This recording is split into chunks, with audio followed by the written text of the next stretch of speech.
आज हम आपकी हिंदी की पुस्तक क्षितिज भाग 1 से काव्य खंड का पाठ 13 पढ़ेंगे, जिसके कवि हैं सुमित्रा नंदन पंत जी। पहले हम कवि के बारे में थोड़ा जानेंगे कि वो कौन थे। सुमित्रा नंदन पंत जी का जन्म उत्तरांचल के उत्तराखंड के, जो अब उत्तराखंड है, उत्तराखंड के अल्मोड़ा ज़िले में हुआ था और उनके गांव का नाम कौसानी था। सुमित्रा नंदन पंत जी का जन्म 1990 में अल्मोड़ा में हुआ। उनकी शिक्षा जो है, उन्होंने जो शिक्षा ग्रहण की इलाहाबाद से की, बनारस और इलाहाबाद से हुई। उन्होंने आज़ादी के आंदोलन में गांधी जी का साथ दिया था, लेकिन उसके बाद जो है उन्होंने कविताएं लिखना शुरू कर दिया 1916 में, और 1916 से 1977 तक वो जो है कविताएं लिखते रहे और उनकी कविताओं ने जो है चारों तरफ बहुत ही प्रसिद्धि प्राप्त की। उनका निधन 1977 में हुआ और उन्होंने जो कविताएं लिखी उनमें से वीणा, ग्रंथि, गुंजन, ग्राम्य, पल्लव, युगांत, स्वर्ण किरण, स्वर्ण धूलि, कला और बूढ़ा चांद आदि प्रमुख हैं। उन्हें बहुत सारे पुरस्कार भी मिले और भारतीय ज्ञानपीठ पुरस्कार से भी उन्हें नवाजा गया, जो उनके लिए बहुत ही महत्वपूर्ण था। पंत जी ने प्रकृति और मनुष्य के बीच का जो संबंध होता है उसके बारे में बहुत ही सरलता से लिखा है और बताया है। यहाँ पर आप जो कविता पढ़ने जा रहे हो उसमें कवि ने एक गांव का चित्रण किया है, गांव के प्राकृतिक सौंदर्य के बारे में हमें बताया है। तो अब हम आपका पाठ शुरू करते हैं, जिसका नाम है ग्राम श्री। आपको पाठ के नाम से ही पता चल रहा होगा, ग्राम और श्री। ग्राम का मतलब होता है गांव और श्री का मतलब यहाँ पे है शोभा देना। श्री के वैसे एक और मतलब भी होता है, जैसे सोना, चांदी, लक्ष्मी, इसको भी श्री कहते हैं, लेकिन यहाँ पे श्री का मतलब है शोभा देना, सुंदर लगना, यानी कि ग्राम श्री, गांव की शोभा। उसके बाद आप देखोगे कि गांव और प्रकृति का क्या संबंध है, इसके बारे में कवि ने आपको किस तरीके से बताया है। उन्होंने जो है यहाँ पर ग्राम श्री कविता में पंत जी ने गांव की प्राकृतिक शोभा और समृद्धि का बहुत ही सुंदर चित्रण किया है। गांव आप देखते ही होंगे, आपने देखे भी होंगे गांव। जब आप गांव जाते हो आपको कितना अच्छा लगता है, रास्ते में है या गांव में जब आप जाते हो, वहाँ के पेड़ पौधे, फूल, खेत, लहलाती हुई खेतें, फसलें, ये सब हमें बहुत आकर्षित करती हैं अपनी तरफ।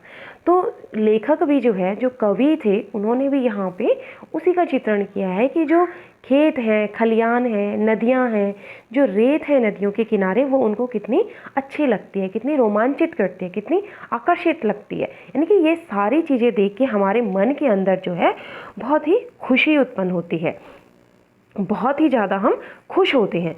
तो कवि ने जो है यहाँ पे अपने मन का जो रोमांच है या मन का जो उल्लास है उसके बारे में यहाँ पर उन्होंने लिखा है कि जो उन्होंने महसूस किया, जो उन्हें लगा, उस चीज़ के बारे में उन्होंने यहाँ पे आपको बताया है, आपको समझाया है। आप जाते हो कहीं पर भी, गांव आप चले गए होंगे, आपको कितना सुंदर लगता है। मान लो आप किसी खेत में चले गए, गेहूं का खेत है, आप वो देखते रहते हो, एक आपको अच्छा सा अनुभव होता है, एक अच्छा सा फील होता है, आपको अच्छा महसूस करते हो आप। आम के पेड़ आप देखते हो, उसमें फल लगे हुए हैं, आमों से लदे हुए हैं, फूलों के पेड़ हैं, फलों के कोई भी पेड़ है, आप उन सबको देखते हो, आप इतने खो जाते हो उनमें, बिल्कुल मतलब ऐसा मन करता है आपका कि बस अब यहीं रहना था, यहाँ से कहीं भी नहीं जाना था। तो ऐसे ही जब कवि गए, किसी गांव में गए, उन्हें वहाँ का दृश्य जो है, वहाँ की प्राकृतिक शोभा बहुत सुंदर लगी, उसमें खो गए, तो ये कविता जो है उसी समय उन्होंने लिखी और उसी का वर्णन यहाँ पे उन्होंने किया है कि गाँव में क्या होता है, कैसा लगता है, क्या क्या होता है, वो सारी चीज़ें। तो अब हम पाठ शुरू करते हैं। फैली खेतों में दूर तलक मखमल की कोमल हरियाली, लिपटी जिससे रवि की किरणें चांदी की सी उजली जाली, तिनकों के हरे हरे तन पर हिल हरित रुधिर है रहा झलक, श्यामल भूतल पर झुका हुआ नभ का चिर निर्मल नील फलक। पहले शब्द इसके थोड़े अर्थ देख लीजिए। उजली, चमकीली, हरित हरा, रुधिर खून के लिए कहा गया है, श्यामल भू यानी कि हरी भरी धरती, चिर निर्मल एकदम स्वच्छ बहुत ही सुंदर, फलक पहलू या पट। अब इसके देखते हैं कवि यहाँ पर क्या कहना चाहता है। फैली खेतों में दूर तक मखमल की कोमल हरियाली। कवि कहते हैं कि फसलों की मखमली कोमल हरियाली खेतों में दूर दूर तक फैली हुई है, लिपटी जिससे रवि की किरणें चांदी की सी उजली जाली। सूरज की किरणें ऐसे लिपट गई हैं जैसे उस हरियाली पर चांदी की जाली लिपट गई हो। यानी कि कवि कहना चाहता है कि दूर दूर तक खेतों में हरियाली फैली हुई है जो बहुत सुंदर लग रही है, यानी मखमल के समान हमें हरी हरी दिखाई दे रही है। लेकिन सूरज की जब उस पर किरण पड़ रही है तो ऐसा लग रहा है कि जैसे कोई चांदी उस खेत में लिपट गई है। तिनकों के हरे हरे तन पर हिल हरित रुधिर रहा झलक। आगे कवि कहता है कि तिनकों के हरे तन वाला, तिनके जब खड़े रहते हैं कोई पौधे घास के या गेहूं के या चने के या चावल के, धान के, किसी चीज़ के भी अगर पौधे खड़े हैं तो कवि कहता है कि उनका जो तना है वो हरा हरा दिखाई दे रहा है। ऐसे हरे तिनकों में हरियाली इस प्रकार समा गई है जैसे नसों में बहता हुआ खून हो। यानी कि खेत में जब आप देखोगे पौधे लगे हुए हैं, पेड़ लगे हुए हैं या गेहूं के आप पौधे देखोगे तो उसका जो तना है वो बहुत ही हरा हरा दिखाई देता है, लेकिन ऐसा लग रहा है कि उसमें से जो है रुधिर चल रहा है, यानी कि खून चल रहा है। ऐसा क्यों कहा है कवि ने? क्योंकि सूरज की जो रोशनी पड़ रही है तो उससे उसमें लाल लाल सी परत, एक लाल लाल सी लाइन बन गई है, इसलिए कवि ने ऐसा बोला है कि ऐसे लग रहा है उन तनों पर खून चल रहा है। आगे है श्यामल भूतल पर झुका हुआ नभ का चीर निर्मल नील फलक। यानी कि फसलों की जो सांवली हुई धरती है, यानी कि फसलों से धरती जो है सांवली हो गई है और आकाश जो है विशाल, बहुत ही विशाल आकाश, कभी ना धूमिल पड़ने वाला, यानी कि कभी वो एकदम साफ दिखाई देने वाला, अर्थात साफ दिखाई देने वाला आकाश है। वो नीला आकाश जो है धरती की तरफ झुका हुआ है। यानी कि कवि कहता है कि जो सांवली भूमि है उस पर साफ आकाश, नीला आकाश झुका हुआ हमें महसूस हो रहा है, यानी कि हमें दिखाई दे रहा है। हमें ऐसा लग रहा है कि आकाश जो है धरती की तरफ झुक गया है। एक बार फिर से देख लो, फसलों की मखमली कोमल हरियाली में खेतों में दूर दूर तक फैली हुई है। सूरज की किरणें उसमें ऐसे लिपटी हुई हैं जैसे कि चांदी की जाली बन गई हो, चांदी लिपट रखी हो। कवि तिनकों को हरे तन वाला बताता है, हरे तन वाला कहता है और कहता है कि उन तिनकों में सूरज की लालिमा इस प्रकार छा गई है कि जैसे उनकी नसों से खून बह रहा हो। सांवली धरती बन गई है, फसलों के कारण धरती सांवली बन गई है और उसके ऊपर आकाश झुका हुआ सा हमें महसूस होता है, हमें दिखाई देता है।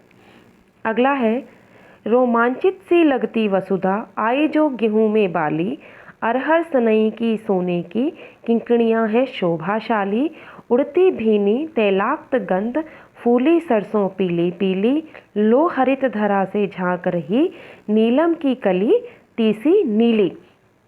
आगे कवि कहता है, पहले इसके शब्दार्थ हैं वसुधा धरती, सनई एक पौधा, किंकणियाँ बजने वाला आभूषण, अरहर बजने वाला आभूषण या अरहर का पौधा, मीनी हल्की मधुर, तैलाक्त गंध तेल की सुगंध, तीसी एक पौधा जिसकी कलियां नीली सी होती हैं, यानी कि अलसी का पौधा जो नीला होता है। यहाँ पर कवि कहता है रोमांचित सी लगती वसुधा आई जो गेहूं में बाली। कवि कहता है कि जो धरती है वो हमें बहुत ही सुंदर दिखाई दे रही है जब गेहूं में बालियां आ गई हैं, यानी कि गेहूं में जो है, गेहूं के पौधे में जब गेहूं आ गई हैं तो हमें जो ये धरती है बहुत ही रोमांचित, बहुत ही उल्लास भरी हमें लग रही है।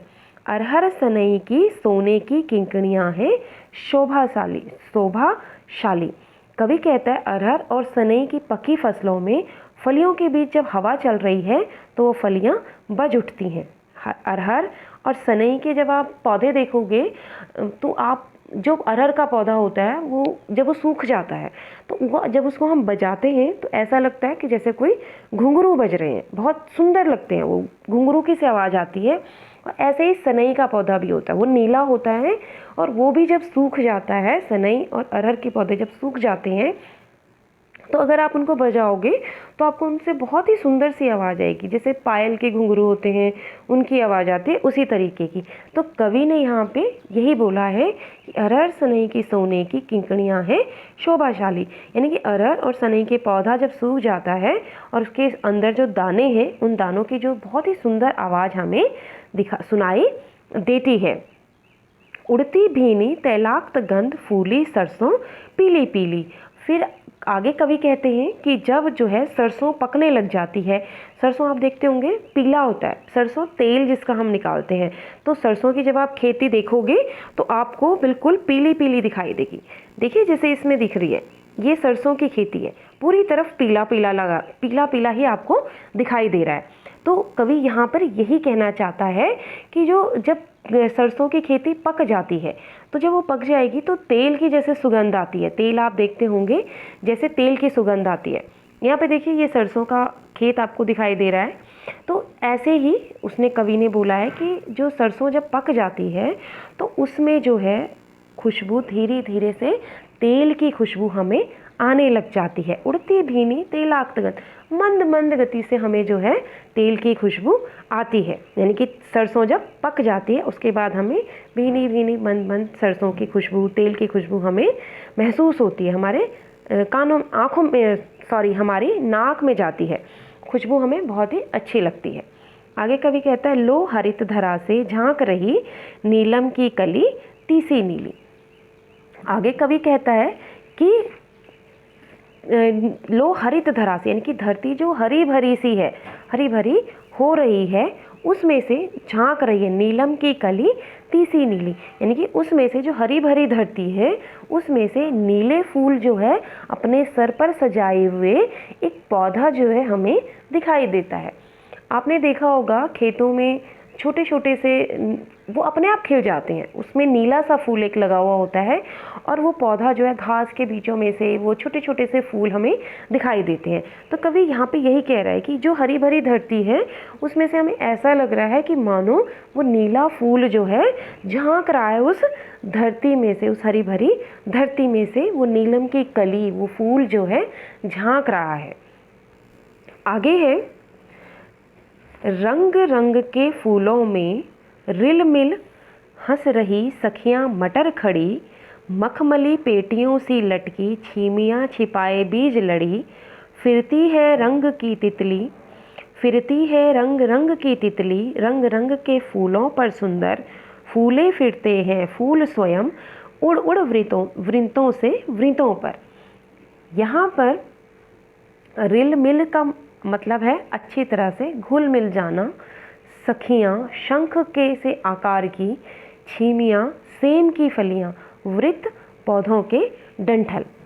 कवि कहते हैं कि मटर के फूल और फलियों वाले पौधे ऐसे सुंदर लग रहे हैं, रंग रंग के फूलों से रिलमिल हंस रही सखियाँ मटर खड़ी, यानी कि मटर के फूल और फलियों वाले जो पौधे हैं इतने सुंदर लग रहे हैं जैसे मानो फसल जो है, मतलब बहुत सारी सखियां आपस में मिल गई हों। जब बहुत सारे दोस्त मिल जाते हैं तो वो कैसे खुश होते हैं, तो ऐसे ही कवि यहाँ पर कहना चाह रहा है कि जो फसल है, मटर की जो फसल है, वो आपस में ऐसे मिल के ऐसे खुश हो रहे हैं जैसे बहुत सारे दोस्त, बहुत सारी सखियां आपस में मिलजुल रही हों। मखमली पेटियों सी लटकी छीमियाँ छिपाए बीज लड़ी। आगे कवि कहता है कि बीजों की लड़ी या श्रृंखला अपने में समेटे मटर की फलियां मखमल की मुलायम थैलियों के समान लटक रही हैं, यानी कि मखमल पेटियों सी लटकी, यानी कि मटर की फलियां हमें लटकी हुई दिखाई दे रही हैं। छीमियाँ छिपाए बीज लड़ी, उनकी जो लड़ियां हैं, मटर के पौधे जब आप देखोगे, मटर की फलियां जब आप देखोगे तो आपको ऐसा लगेगा कि जैसे जैसे यहाँ पे देखिए ये मटर के पौधे आपको दिखाई दे रहे हैं, सब एक साथ दिखाई दे रहे हैं। तो कवि यहाँ पे वही कहना चाह रहा है कि जो मटर की जो फलियाँ हैं वो हमें ऐसे लग रही हैं कि बहुत सारी सखियाँ एक साथ मिल के जो है खुश हो रही हैं, और वो श्रृंखलाओं में बंधी हुई है। यानी कि मटर के पौधे अपने अंदर बीज छुपाए हुए, अपने अंदर जो है दाने, मटर के सब्जी जो मटर की फलियाँ जो होती हैं उनके अंदर दाने होते हैं। तो कवि कह रहा है कि ऐसा लग रहा है कि उन्होंने अपने अंदर बहुत सारे दानों को छुपाया हुआ है। और फिरती है रंग रंग की तितलियाँ, रंग रंग के फूलों पर सुंदर। आगे कवि कहते हैं कि जो मटर के फूल आए हुए हैं, मटर पर जो फूल आए हुए हैं, लगे हुए हैं, उन फूलों पर रंग बिरंगी तितलियाँ, अलग अलग रंग की तितलियाँ उड़ उड़ कर आती हैं और उन फूलों पर बैठ जाती हैं। फूले फिरते हैं फूल स्वयं, उड़ उड़ वृंतों से वृंतों पर। ऐसा लग रहा है, उस समय हमें ऐसा लग रहा है कि जैसे मटर के जो फूल हैं, मटर का जो पौधा है, वो स्वयं ही जो है खुश हो रहा है जब तितलियाँ एक फूल से उड़कर दूसरे फूल पर चली जाती है। एक बार फिर से देख लो, रंग रंग के फूलों से रिलमिल हंस रही सखियाँ मटर खड़ी। यानी कि जो मटर है वो इस प्रकार से खड़ी हो रखी हैं जैसे बहुत सारी सखियाँ खड़े होकर खुश होती हैं, और उनकी जो अपने अंदर मटर के पौधे अपने अंदर बीजों को छुपाए हुए हैं और एक श्रृंखला में खड़े हो रखे हैं। और वो लाइन हमें ऐसे लग रही है कि जैसे बहुत सारा मखमल इकट्ठा कर दिया हो, बहुत सारे मखमल की पेटियों ने जो है लाइन बना ली है।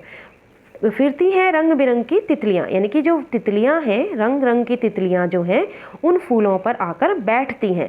रंग रंग की तितलियाँ मटर के फूलों पर आकर बैठ रही हैं, और वह तितलियाँ एक फूल से उड़कर दूसरे फूल पे, दूसरे फूल से उड़कर तीसरे फूल पे जाकर बैठती हैं, उड़ उड़ वृतों से वृतों पर। यानी कि एक फूल से उठकर स्वयं ही दूसरे फूल पर जाकर बैठ रही हैं। आगे है, अब रजत स्वर्ण मंजरियों से लद गई आम्रतरु की डाली, झर रहे ढाक पीपल के दल, हो उठी कोकिला मतवाली, महके कटहल मुकुलित जामुन, जंगल में झरभेरी झूली, फूले आड़ू नींबू दाड़िम, आलू गोभी बैंगन मूली। अगले पैराग्राफ में कवि ने हमें बताया है कि गाँव में क्या क्या चीज़ें उगती हैं, कौन कौन से फल उगते हैं, कौन कौन सी सब्जियां उगती हैं, उसी के बारे में बोला है। जैसे रजत का मतलब है चांदी, मंजरियाँ फूलों के गुच्छे, आम्र तरु आम का पेड़, ढाक एक पेड़ होता है, दल पत्ते, मतवाली मस्त होना, मुकुदिल होना कलियाँ आना, मुकुलित होना कलियाँ आना। यहाँ पर कवि कहता है कि अब रजत स्वर्ण मंजरियों से लद गई आम्र तरु की डाली। गांव की जो धरती है वो फसलों के से बहुत ही सुंदर दिख रही है, सुंदर दिखाई पड़ रही है, बल्कि बाग बगीचों में उगे आम की डालियाँ भी जो अब बौरों से लद सी गई है, यानी कि उसकी शोभा को बढ़ा रही है। यानी कि जो आम का पेड़ है, आम पे बोर आ गई है और वो बहुत ही सुंदर दिखाई दे रहा है। झर रहे डाक पीपल के दल, हो उठी कोकिला मतवाली। आगे कवि कहता है बसंती मौसम आने के कारण ढाक और पीपल के पत्ते झड़कर नए विकसित होने लग गए हैं। आम्र वन की रजत यानी कि स्वर्ण मंजरियों को देखकर कोयल कूक रही है। यानी कि आम में जो बोर आ गई है वो एक सोने के समान लग रही है और कोयल उसे देखकर बहुत ही खुश हो रही है। महके कटहल मुकुलित जामुन, कहीं पर कटहल महक रहे हैं, कहीं पर जामुन महक रहे हैं। जंगल में झरभेरी झूली, और जंगलों में जो है झरबेरी के पेड़ों में झरबेरी के गुच्छे फल कर लटक रहे हैं। यानी कि बेर के जंगलों में बेर के जो पेड़ हैं, पौधे हैं, वो फलों से लद गए हैं और लटकने लग गए हैं। फूले आड़ू नींबू दाड़िम, और सभी जगह जो है आड़ू नींबू, दाड़िम कहते हैं अनार को, आड़ू नींबू अनार आलू गोभी बैंगन की जो सब्जियां हैं बहुत ही ज़्यादा उग गई हैं खेतों में। अगला है पैराग्राफ, पीले मीठे अमरूदों में अब लाल लाल चितियाँ पड़ी, पक गए सुनहले मधुर बेर, अमली से तरु की डाल झड़ी, लह लह पालक मह मह धनिया, लौकी ओ सेम फली फैली, मखमली टमाटर हुए लाल, मिर्चों की बड़ी हरी थैली। अब यहाँ पर कवि ने फलों के पकने के बाद की बात की गई है। गाँव में जब फल पक जाते हैं, खेतों में जब फल सब्जियाँ पक जाती हैं, तब क्या होता है?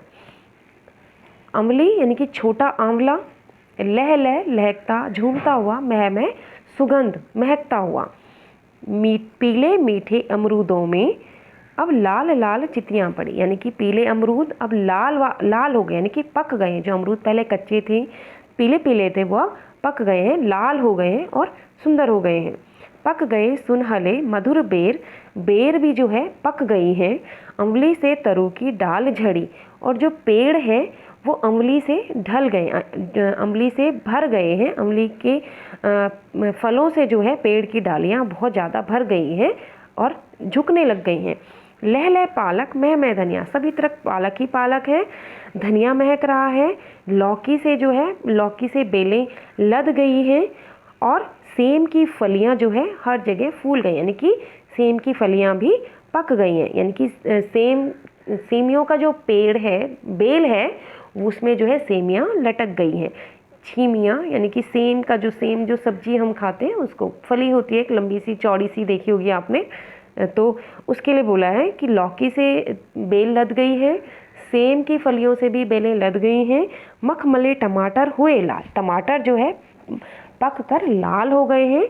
मिर्चों की बड़ी हरी थैली, और मिर्चें जो है हरी हरी हो गई हैं और वो हमें एक थैली के समान दिखाई दे रही है। आगे कवि कहता है, बालू के सांपों से अंकित गंगा की सतरंगी रेती, सुंदर लगती सरपत छाई, तट पर तरबूजों की खेती, अंगुली की कंघी से बगुले कलंगी संवारते हैं कोई, तिरते जल में सुरखाब पुलिन पर मगरोठी रहती सोई। यहाँ पर रेती मतलब बालू, रेत जो होती है नदी के किनारों, समुद्र के किनारे रेत होती है। सरपत लंबी एक घास होती है, उसको कहा गया है। सरखाब एक प्रकार का पौधा। पुलिन नदी तट, पुलिन नदी के तट को बोला गया है। कलंगी पक्षियों के सिर पर ऊंचा उठा भाग, जैसे आपने मुर्गा या मुर्गा देखा होगा, उसके सर पे कलंकी लगी होती है, मोर के सिर पे कलंकी लगी होती है, उसको। तिरते हैं यानी कि तैरना। बालू के सांपों से अंकित गंगा की सतरंगी रेती, कवि कहता है कि गंगा की रेती जो सूर्य के प्रकाश के कारण सतरंगी हो गई है, यानी कि सूर्य का प्रकाश जब रेत पर पड़ता है तो वो रेत जो है एक सतरंगी यानी कि इंद्रधनुष के समान हमें दिखाई दे रही है। बालू के सांपों से अंकित, वह हमें बालू के सांपों से अंकित है। ऐसा लग रहा है कि बालू पर जो है चारों तरफ सांप लेट गए हैं। सुंदर लगती सरपत छाई, तट पर तरबूजों की खेती, और उस नदी के तट पर, उस रेत पर हमें जो है तरबूजों की खेती बहुत ही सुंदर दिखाई देती है। जैसे आप यहाँ पे देखिए, आपको तरबूज दिखाई दे रहे हैं चारों तरफ लटके हुए, तरबूजों की बेल होती है और वो बहुत ही सुंदर लग रही है। तो कवि ने उसका बहुत ही सुंदर वर्णन यहाँ पे किया है कि चारों तरफ जो है बालू फैली हुई है, रेत फैली हुई है, और उस रेत पर जब सूरज की किरण पड़ रही है तो वो हमें बहुत ही सुंदर दिखाई दे रही है, एक इंद्रधनुष के समान। और उस तट पर, उस रेत पर जो है हमें हर तरफ तरबूज ही तरबूज दिखाई दे रहे हैं। अंगुली की कंघी से बगुले कलंगी संवारते हैं कोई। आगे कवि कहता है कि उस नदी के किनारे पर बगुले जो है पैर उठा उठा कर खुजली कर रहे हैं, यानी कि नदी का जो जल है, जल में अपने एक पैर को उठा उठा कर सिर खुजलाते हुए बगुले दिखाई दे रहे हैं। अंगुली की कंघी से बगुले कलंगी संवारते हैं कोई। बगुले जो है नदी के पानी में खड़े हैं और अपना पैर उठा उठा कर अपने सर पे खुजली कर रहे हैं। तिरते जल में सुरखाब पुलिन पर मगरोठी रहती सोई। आगे कवि कहते हैं कि गंगा के प्रभाव में, गंगा का जो जल बह रहा है उसमें सुरखाब तैर रहे हैं, तो कहीं पर जो है चिड़िया जो है ऊँघती हुई दिखाई दे रही है, यानी कि नदी के तट पर हमें कहीं पर तो सुरखाब एक पक्षी होता है वो तैरता हुआ दिखाई दे रहा है, और कहीं पर जो है हमें चिड़ियाएँ जो है ऊँघती हुई यानी कि सोती हुई सी दिखाई देती हैं। अगला है, हंसमुख हरियाली हिम आतप सुख से अलसाए से सोए, भीगी अंधियाली में निशी की तारक स्वप्नों में से खोए, मरकत डिब्बे सा खुला ग्राम जिस पर नीलव नीलव न आच्छादान, छादन, निरुपम हिमांत में स्निग्ध शांत निज शोभा से हरता जनमन। कवि कहता है हिम सर्दी का मौसम, आतप धूप अलसाए आलस से भरे हुए, अंधियाली अंधेरा, निशी रात, तारक स्वप्न तारों के सपने, मरकत हरे रंग का एक रत्न होता है, नीलम नीला, आच्छादन ढका हुआ, निरुपम जिसकी तुलना किसी से न की जा सके, हिमांत शीत ऋतु का अंत, स्निग्ध सुंदर, जनमन लोगों का मन। आगे कवि कहता है हंसमुख हरियाली, हिम आतप सुख से अलसाए से सोए। कवि कहता है कि रात की भीगी अंधियारी, इनकी रात के समय में सुख आलस्य से युक्त हंसमुख हरितिमा को धारण करने वाली फसलें। इनकी कवि यहाँ पर कहता है कि रात के समय में हमें ऐसा लग रहा है कि ठंडे मौसम में सारी फसलें आलस्य से भरकर सो गई हैं। इनकी हंसमुख हंसने वाली हरियाली जो दिन में हंस रही थी, ऐसा लग रहा है कि ठंडी में सुख से अलसाए से सोए, वो रात को जो है सो गए हैं आलस के कारण। भीगी हंदियाली में निशी के तारक सपनों में से खोए, और ऐसा लग रहा है कि वो सब लोग जो है तारों के सपने में खो गए हैं। जैसे हम लोग देखते हैं सोते हैं तो सपने दिखाई देते हैं, ऐसे ही कवि ने यहाँ पे फसलों के लिए कहा है। जो अभी फसलों के बारे में बताया ना, फूल फलों के जो पेड़ हैं, सब्जियों के जो पौधे हैं, बेलें हैं, उन सब के बारे में कि जो दिन भर हंस रही थी, वो ऐसा लग रहा है कि रात को अब थक कर आलस्य से भरकर सो गई हैं और अंधेरे में तारों के सपने में खो गई हैं। मरकत डिब्बे सा खुला ग्राम, जिस पर नीलम नीलम नभ आच्छादन। आगे कवि कहता है कि गांव जो है एक डब्बे के समान हमें दिखाई दे रहा है। यानी कि जो गांव का है, मरकत डिब्बे सा खुला ग्राम, यानी कि एक डिब्बे के समान दिखाई दे रहा है। जो गांव है वो हमें खुले डिब्बे के समान दिखाई दे रहा है। ऐसा लग रहा है कि उस गांव पर जो है नीला आकाश छाया हुआ है, यानी कि रात के समय आकाश जो है बिल्कुल शांत है, बहुत सुंदर दिखाई दे रहा है। और वो नीला आकाश आपको पता है नीला होता है, तो ऐसा लग रहा है कि जो गांव है वो एक डब्बे के समान दिख रहा है और उस डब्बे के ऊपर नीला आकाश जो है छाया हुआ है। निरुपम हिमात में स्निग्ध शांत निज शोभा से हरता जनमन।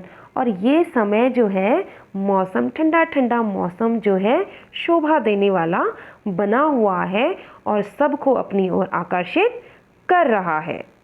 ये आपका पाठ था ग्रामश्री। इसमें मैंने आपको बताया कि किस प्रकार से गांव में लोग क्या क्या खेती करते हैं, गांव में क्या क्या होता है, कौन से फल लगते हैं, आम के, बेर के, नींबू के, खेतों में सब्जियां उगाई जाती हैं, सेम की फलियां उगाई जाती हैं, ये सब आपने इसमें पढ़ा। यहाँ पर कवि ने जो है अपने गांव का बहुत ही सुंदर शोभा वाला चित्रण किया है, जिसे देखकर कोई भी गांव की तरफ आकर्षित हो जाएगा।